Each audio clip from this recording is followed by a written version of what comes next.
欢迎收看英雄下班后，我是小猪。我的频道是分享这个世界上最黑暗的犯罪案件的。那今天开始之前，先问一下大家，有没有刷过韩国一部叫《追击者》的犯罪电影呢？这部电影讲的是一个老鸨为了救回自己手下的小姐，对一个连环杀手展开追击的故事。上映之后就狂刷韩国的各种票房记录直接拿下包括影帝跟最佳影片在内的7个大奖。那其实我今天要来讲就是这部电影的原型罪犯，韩国的雨衣杀手刘永哲。这个家伙在1年的时间里犯下过至少20起谋杀，专挑有钱人跟性工作者下手，手段都非常残忍。你如果在网上搜韩国的头号罪犯是谁那下面基本上全是这个家伙的名字。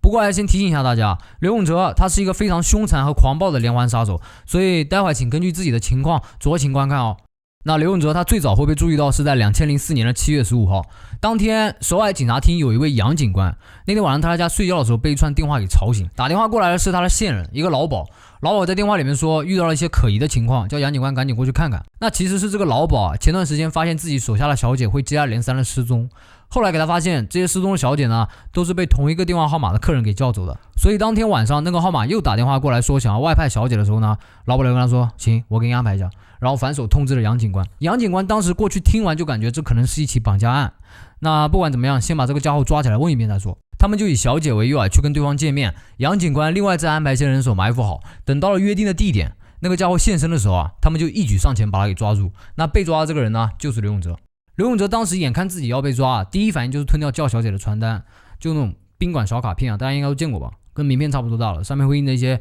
穿着比较清凉的女生照片然后下面会有一个电话号码这样子。他当时身上有很多张，为了消灭证据他全部都吞掉了，然后就被带回了警察局。警察从他身上搜出来一个失踪小姐的手机，还有一条脚链。刘永哲说这些东西都是我捡来的。那当时的情况是必须得在48小时内掌握他的犯罪事实不然就得放人。结果没想到在审讯的时候，刘永哲突然说了一件让他们非常意外的事情。他说我能让这里所有人全部破格提拔，去年那4起老人的被害案都是我干的，叫你们这里最大的官来跟我说话。那这里他说的就是在2003年首尔发生的针对富裕人群的连续凶杀案，有4户人家被人破门行凶受害者基本上都是上了年纪的老人家，人数是高达8人，但是警察一直都抓不到凶手所以将近1年以来都是顶着超级大的压力在办案了。结果当天抓了这个绑架犯突然说都是他干的，那就很奇怪了怎么会有人来送人头呢还是说这个人是不是精神有问题但是在警察厅机动搜查队的江队长过来调研之后呢，刘永哲他居然画出了4起犯罪现场的平面图，那他们就开始觉得有点不对劲了。第二天下午，江队长就亲自带队押送刘永哲到犯罪现场去指认。可是把他带回去之后他不是认错地点，就是提供一些跟犯罪经过完全相反的证词，把警察给耍了。那这个时候就有人说了他根本就不是凶手，最多就精神病。但江队长还是觉得这个人很可疑，就叫手下带回去继续审，跟他们再三交代一定要把这个人的底细查清楚查明白，他有很大的嫌疑。结果没想到他的手下把刘永哲带回去之后直接让他给跑了。他怎么样，就是在审讯的时候刘永哲突然发癫痫了，倒在地上口吐白沫，在场的警察怕出意外，就帮他暂时的把手铐给解开了，然后把他扶到椅子上坐好。当时在审讯室里面一共有2个警察，在帮他解开手铐之后呢，其中一个审讯员就出去了，去安排下一步工作去了。那就在他出去的时候呢，刘永哲站起来跟着他一起出去了。而那个审讯员不知道后面有人跟着，而房间里面另外的一位记录员他以为是审讯员把刘永哲一起给带出去的，所以刘永哲就这样跟出去，跟了一会儿之后呢不跟了，一个人待在走廊上无人看管。然后他就在2004年7月16号凌晨被抓了第2天，冒着大雨逃出了警察局。他这一跑出去如果说真的是之前连环案的凶手，并且在出去之后继续行凶的话，那警察厅的这个机动搜查队基本上可以他妈原地解散了。而我们刚刚说的江队长，他的身份是首尔市内搜查事务总指挥官，搜查部部长，反正肯定也是要被开除的。当时他就把所有能动员的警员全部都派出去找，跟他们说找不到别回来了，饭也别吃了。但其实也就100多号人，因为首尔本身是一个1000万人口大城那个时候又没什么监控，所以真的要找起来的话其实是蛮困难的。但好在老天有眼居然真的给他们在没有任何线索的情况下，第2天早上看到刘永哲在街上等红绿灯准备过马路，警察当时就全部冲过去追他了，最终成功把他给制服。这个时候距离他逃出警察局还不到11个小时呢。那他被抓之后还很嚣张的说你们要知道我干过什么，能把你们给吓死。那这一次把他带回去之后呢，首尔警察厅的厅长亲自过来审他。刘永哲一看来的是厅长，感觉自己是个面子人，就邀功一样的把所有干过的事情都说了。这个听起来有点奇怪，但现实好像确实是这样，因为他其实已经不是正常人的心理了，他觉得自己干的事情很了不起惊天动地的，巴不得让全世界都知道的。那我们现在就按照时间线去地图那边看一下他的犯罪经过吧。好，我们现在就在首尔左边这个是这一次新加的犯罪时间线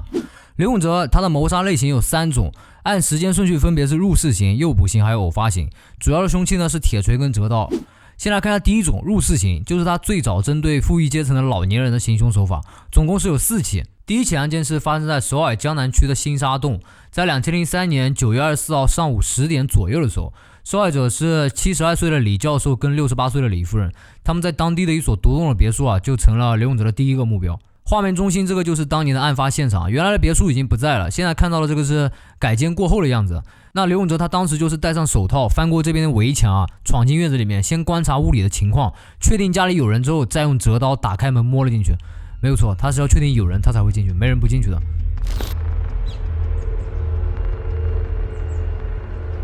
완전히 바뀌었네요. 완전히 바뀌어가지고 그때는 완전히 그 빨간 벽돌이 오래된 집이었거든요. 근데 여기 그 담벼락도 있었고 철문이 되어 있었어요. 철문 되어 있었는데 那进去之后呢，他先是来到2楼检查一下，确定没人，然后再回到1楼闯进卧室里面。当时李教授夫妇正在卧室里面休息那李教授突然看到有一个陌生人进来，就准备反抗，但是被刘永哲直接拿刀给弄伤，然后头部马上被铁锤多次的击打，造成了致命伤。而李夫人在旁边看到这个人，以为是过来打劫的，惊吓之余呢，就准备拿家里的财物给他，结果这个举动直接把刘永哲给惹毛。 他跟李夫人说：“你以为我是为了钱吗？”然后也用铁锤击打李夫人的头部，直到她断气为止。那在行凶之后呢，刘永哲就开始清理犯罪现场，把可能留下的脚印都仔细的擦除，屋里的财物都没动，然后锁上门走了。这个就是他典型的一起入室犯罪的过程他这种类型的谋杀有一个特征，就是一定会选择在教堂附近的某一栋住宅。那像这起案件的不远处就是有一栋叫希望教堂的教堂他这么做的用意就是，哪怕你们这些有钱人住在神明的边上，他也保护不了你们。 那因为这是一起无差别袭击没有明显的犯罪动机，也没有财物丢失，所以江南区的警方认为这不是强盗，而是熟人犯罪。调查的方向一开始就错了，所以什么都查不出来。那没过多久之后呢，就发生了第2起案件。第2起案件是发生在首尔中路区的旧基洞，是在第1起案件过了半个月之后，2003年的10月9号发生的。刘永哲他又一次在光天化日之下闯进一栋独栋的别墅，就是画面中心的这栋房子。 进去之后，他是把家里85岁的江女士、60岁的李女士，还有35岁身有残疾的高先生3个人锤击致死。犯罪的过程也差不多，也是在这附近，翻过围墙闯进院子里面。进去之后依次袭击，看到了3位受害者。那在这个房子的对面，这边也是可以看到有一栋标志性的教堂那这栋房子现在看起来貌似已经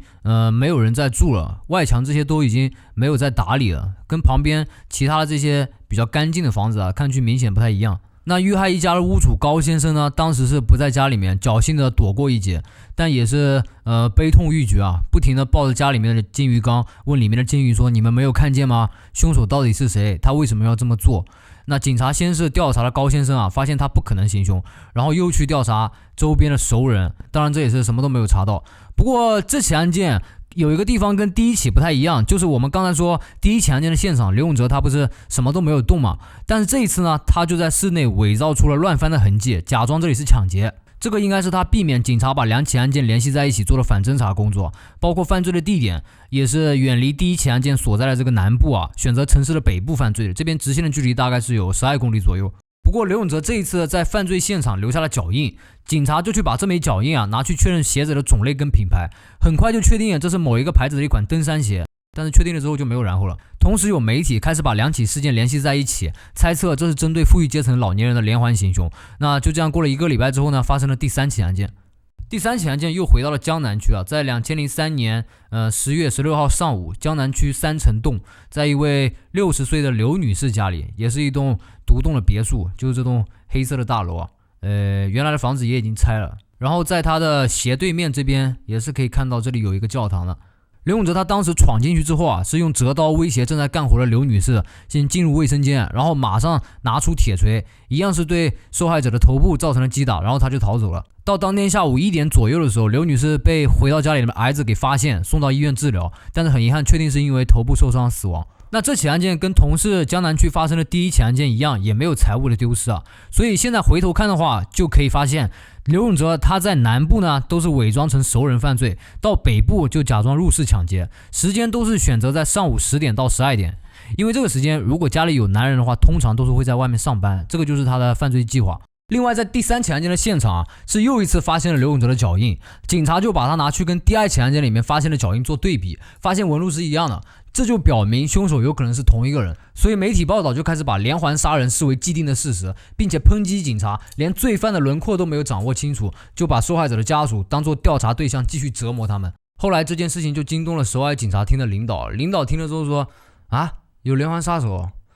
这要是给民众们知道了该多害怕呀，这个词以后不许说。所以为了防止不必要的恐惧扩散，首尔警方一致对外宣称说，因为几起案件里面受害者伤口的形状不一样，所以不是同一个罪犯。另外还有一位警察仁兄跟记者说，只要再发生一起案件，我们就能抓到凶手了。他当时说这种奇怪的话，还引起过公愤呢。好，接下来是过了1个多月之后呢，发生了第4起案件，地点是回到了北部的中路区啊。在03年11月18号上午，中路区绘画洞有一所2层的独栋别墅失火，87岁的金先生跟53岁的佣人裴女士被人发现在火灾中身亡。刘永哲当天上午闯进这户人家之后啊，用刀威胁正在干活的裴女士进入卧室。当时金先生正在卧室里面休息，看到眼前这个架势正准备要起身，被刘永哲迅速的拿出铁锤击倒，然后很快裴女士也一起被击倒。那当时家里还有一名刚出生的小宝宝一直在哭啊，为了掩盖哭声，刘永哲就用棉被把他给盖住。后来等到警察发现这个小宝宝的时候啊，都已经快窒息了，好在是抢救的比较及时啊，最后是把他给救了回来。那跟中路区发生的第2起案件一样，刘永哲他又把这里伪装成了入室抢劫，但是在撬保险柜的时候手部受伤，在地板上面留下了血迹，他是为了不被提取到 DNA 才放火把房子给烧掉的。后来被人第一时间发现啊，所以火势没有蔓延。另外在这个犯罪现场啊，是第3次拿到了他的脚印，经过对比之后发现跟前面2起案件的脚印纹路是一样的，所以首尔警方就正式把这一系列案件定性为连环谋杀。我们在3个犯罪现场找到了一样的脚印，所以我们确定凶手是同一个人。问题是他们用不起来，你用不起来，妈给你300张脚印都没用，对不对？你得用起来。我们刚开头的时候就是说的，刘永哲被抓啊，跟这3个脚印根本就一点关系也没有，警察能抓到他纯属诈唬，这不是诈唬随便怎么讲。哎呀，真正有功劳是那个老鸨，但那个老鸨后来是因为组织卖淫被抓走了。不过这起案件里面出现另外一个很重要的线索啊，就是在案发现场不远处的一条小路上，有一家公司的大门口是装了私人监控的，然后就是这种绿色的大楼啊，那个监控呢就碰巧拍到刘永哲行凶之后出来的背影。我们现在过去看一下，这栋绿色的建筑就是刚才那栋楼啊，那在它的大门旁边，大门右边这里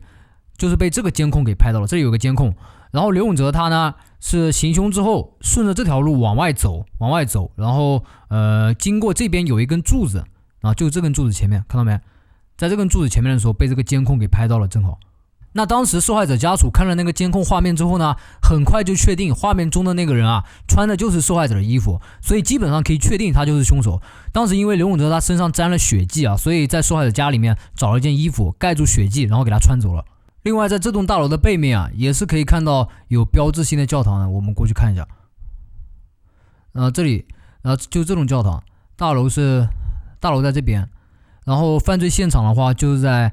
这个方向沿接的一个商铺后面。但那个监控画面你可以看到它已经是整个糊到爆炸了，基本看不清楚，加上还只是个背影，就充其量就只能证明凶手不是个阿飘而已。这个录像带有一个更大的意义是什么呢？就是可以起到敲山震虎的作用，向全社会公开。但这个其实属于下策了。首尔警方当时挺为难的，到底要不要公开这个画面？公开的话，万一打草惊蛇，凶手可能会改变行凶方式，要么就是会就此躲起来，那就很难再抓到他了。但是不公开的话，当时的情况又很严峻，首尔警方一直在随机的调查路人跟车辆，用这种最土的方法来办案，那这靠蒙了就属于是影响社会秩序，民众和媒体的抱怨都越来越大，所以首尔警方高层就召开了一个内部会议，仔细的衡量了一下，到底是抓不到凶手比较可怕，还是舆论的压力比较可怕。那最后他们是觉得还是舆论的压力比较可怕，所以就公开了监控画面，全国发布通缉令，算是给各界一个交代。那也许当时是会有更好的办法吧，但是联想到韩国警察办案历来都是有把活马当死马医的传统，所以这么说就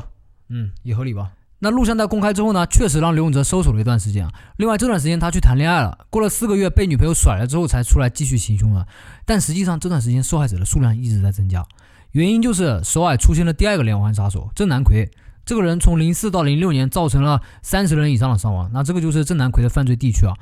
那他跟刘永哲喜欢找富人不一样，他是专门找弱势群体行凶的，所以往后的时间线里面啊，首尔都是有2个连环杀手在游荡的。那关于郑南奎的案件呢，就改天再详细的给大家讲。好，那我们继续来讲刘永哲。他在复出之后呢，犯罪手法发生了很大的变化，从入室刑变成了诱捕刑。当时刘永哲他的家是住在马浦区的老姑山洞啊，在2004年3月到7月4个月的时间里面，他在自己家里先后叫了11位应召小姐，年龄都在20到30岁之间啊，谋杀并且肢解之后就带到附近的山上去掩埋。有报道说啊，在事发之前这块地区就已经是一个臭名昭著、鱼龙混杂的地方。后来这边经历过再开发，很多老房子都被拆了，这里面就包括刘永哲他的住宅，所以他原来的房子现在已经不见了。我也没有找到他家的旧址在哪里，只能大概的来推测一下方位了。那我是看想知道真相，当年在报道这起事件的时候啊，有一个画面是对着凶手住宅拍的，把旁边的一栋大楼也拍进去一点点，然后我发现这边这栋楼啊，跟纪录片里那栋有点像。所以如果真的就是这栋的话，那刘永哲的家应该就是这边这栋。这个楼我们过去看一下，就是现在画面中心出现的这栋啊，这栋楼看去也蛮新的，应该是后来盖的，跟旁边这些红砖墙的老房子啊，看去明显不是一个时期的。那当然这个是小猪我自己瞎猜的，不过他家总归是在这块区域，这个应该是没有错的。 Later， 大家好，俺是来自未来正在剪辑时的小猪。这是俺后来在纪录片中看到的凶手住宅画面，长得跟刚说的这栋红砖房根本一模一样。不过纪录片拍摄的时候，凶宅已经拆了，拍摄组应该是在附近拍的示意图。结合想知道真相中的画面，俺觉得凶宅基本上就是对面那栋灰楼了。那刘永哲把小姐给带回家发生关系之后呢，就会叫对方先去洗澡，然后趁对方在浴室里面没有防备的时候啊，就拿铁锤去袭击他们。这个是他家的平面图啊，一室一卫的单身公寓，面积大概在6平左右。不过我这个比例画的有点不太对，不好意思。大门在这里，进去之后呢，有一些橱柜，这边有一张床，然后这边是浴室。他就是在这个浴室里面把受害者给敲晕之后，就用刀跟铁锯开始谋杀和肢解。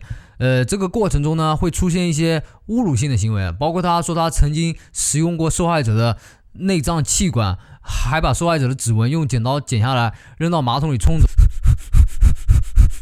然后这些尸体啊，通常都是会被他肢解成15到18块碎片，装到黑色的垃圾袋里面，再带到2公里外首尔的凤元寺那边是有一处山区的，他带过去埋尸。具体位置就是在这边后面的山坡上，因为前面没有街景了，所以只能在这边看了。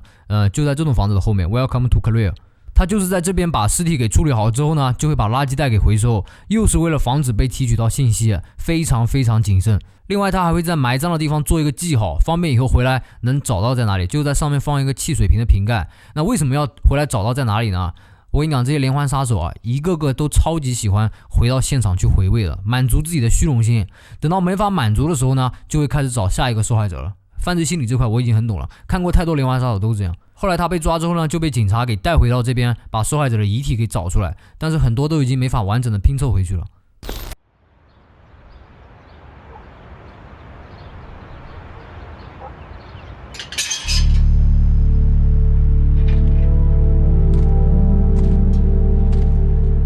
지금 15년 전이 지나서 이미 잊혀졌지만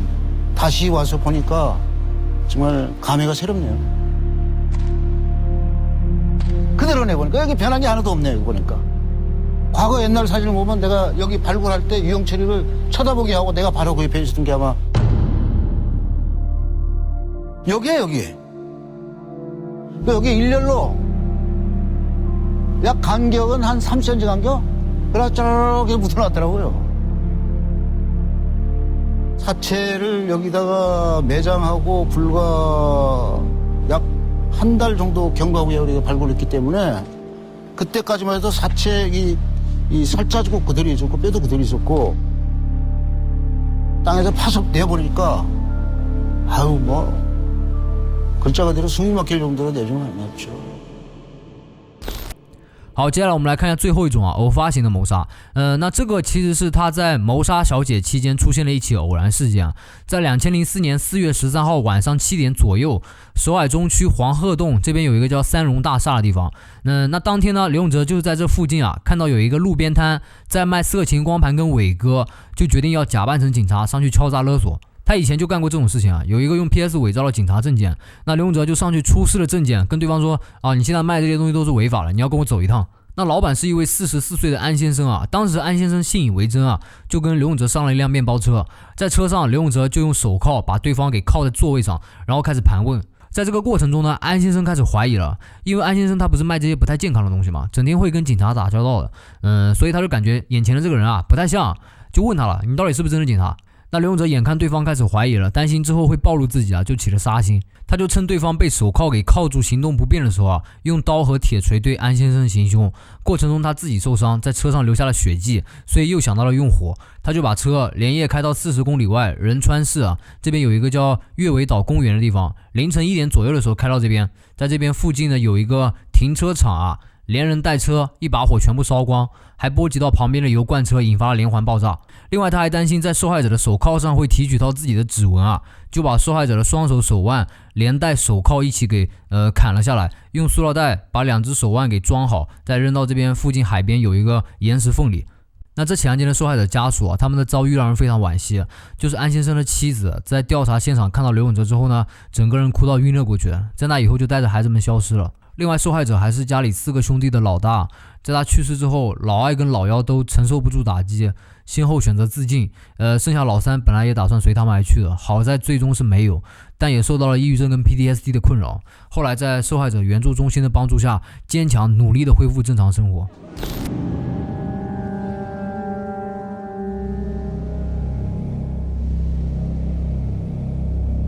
그래가지고 죽으려고 마음도 많이 먹었어요.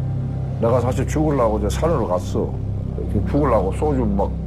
먹고 한 병 갖고 먹고 죽으려고 막 괴로워가지고 몸을. 근데 하려는데 이게 뭐 게임 뭐요? 박스 이게 있는 거야. 와. 죽으려고 산에다 자동차 타고 산에다 갖다 버렸는데 좀 마음이 아프겠더라고. 그래가지고 걔를 이거 마음을 또 내가 그 순간에 또 돌렸지. 엎드려. 엎드려. 인사해.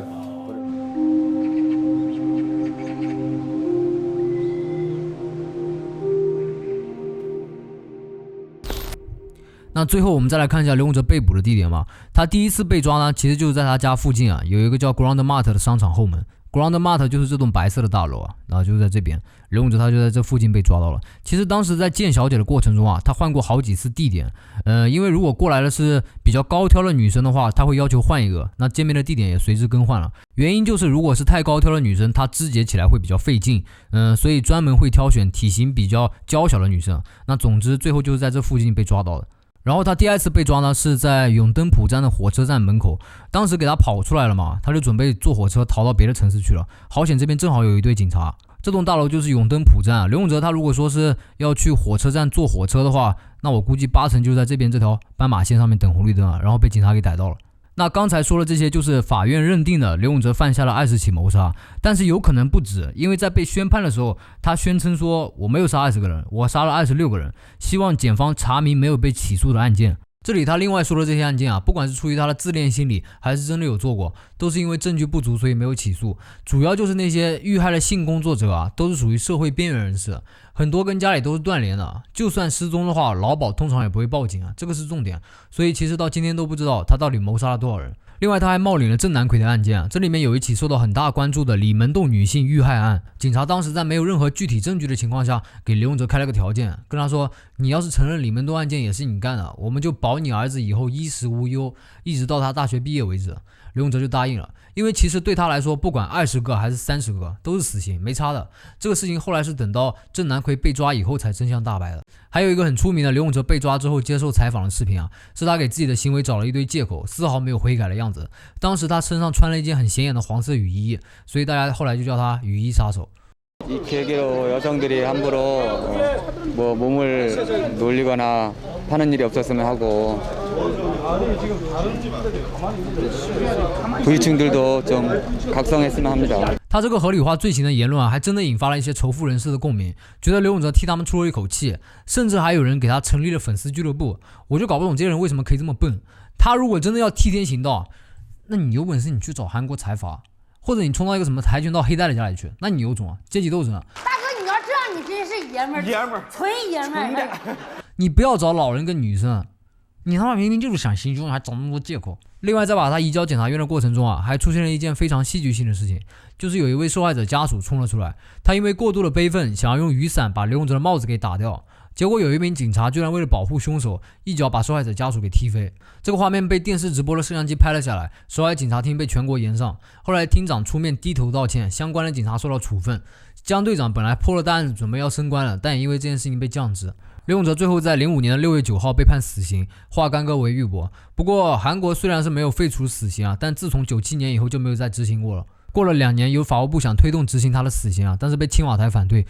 罪犯也有他们的人权所以就变成到现在17年过去了还在里面服刑。那进了监狱之后呢，据说他是会经常威胁狱警，叫狱警给他吃鸡翅、喝咖啡、带小黄书，不然就会去掐他们的脖子，要么就是把他们的胳膊直接卸下来。另外他还会威胁其他的囚犯说会弄死他们，跟他们说你不知道我谁吗？我是刘永哲，我把你弄死我也是死刑，你把你这东西给我。因为已经是最高刑罚了嘛，他就抱着这种没有什么可以失去的心态在里面开摆了，都已经是最高刑罚了，他却完全没有要悔改的意思。还有一件事情就是他在监狱里面看了杀人回忆之后曾经预判到李春在的动向。他说像华晨案这样的杀手要么就是死了，要么就是在监狱里面服刑。那确实李春在当时因为谋杀妻妹被关在监狱里面，还没人知道他就是华晨的连环杀手。刘永哲应该是心里有数像他们这种人，如果不是被抓或者死亡的话，那是不会收手的。那刚才说的这些都是早期发生在首尔拘留所的事情，后来他就被转移到了大邱监狱。这个监狱据说是以纪律严明著称的，他过去之后态度好像就变得相当优秀，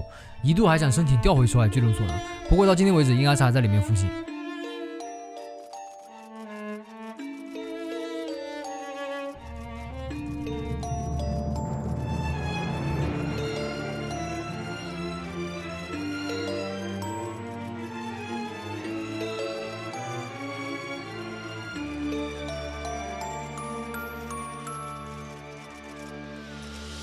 警察从他身上搜出来一个失踪小姐的